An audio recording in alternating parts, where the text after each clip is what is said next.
Guys তোমাদেরকে একটা জিনিস দেখাই, দেখো এই যে আমি এই দিক দিয়ে গেছি আর যাওয়ার পর দেখো এখানে প্লেয়ারটা কি করে, মানে আমার মাথা খুলে কিন্তু পকেটে রেখে দিচ্ছে।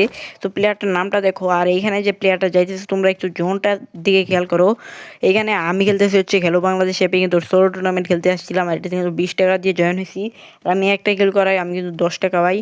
তো এখানে দেখতে পারছো মানে প্লেয়ারটা জোনের ভিতরে যে প্লেয়ারটা যাইতেছে ওইটাকেও পর্যন্ত দেখতে পারতেছে। আর ওইটাকে তোমরা দেখতে পারছো যে দেখেই কিন্তু কুড়াদৌড়া যাইতেছে, দেখতে পারছো। আমার এইখানে প্রশ্ন, নর্মাল প্লেয়ার কিন্তু এইভাবে জোনের ভেতরে যাইতে পারে না।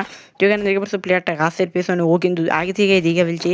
তো এখানে দেখো প্রত্যেকটা শটই ওই হেডশট মারবে, একটা শট যদি বডি শট মারতো, এই যে একটা শট এবং দুইটা শট মানে ভাই। এরপরে দেখো এইখানে যে ব্রিজে যাইতে নিয়েছিল, তারপরে দেখে প্লেয়ার যার কারণে এখান থেকে চলে আসছে, তারপরে দেখো আরও হেডশট, তারপরে এখানে দেখো একটা বডি শট আর একটা হেডশট, এটা মনে হয় ভুলে বেলা একটা বডি শট লাগিয়ে গেছে। আর তোমরা দেখতে থাকো গাইস। আর এখানে আমার লাস্টের দিক দিয়ে নেট চলে গেছে, যার কারণে আমি এটা দেখাতে পারলাম না। তো একবার লাস্টে আর মাত্র একটা প্লেয়ার বাকি আছে। তো দেখো তোমরা তাকেও কীভাবে মারে, আর কোন নর্মাল প্লেয়ার হ্যাকার ছাড়া কিন্তু ইউএমপি চালায় না, তোমরা সকলেই জানো। প্লেয়ারটা হচ্ছে গিয়া এই যে দেখো, এই যে ও ভাই কি মারলো ভাই, এটা প্রো প্লেয়ার ভাই।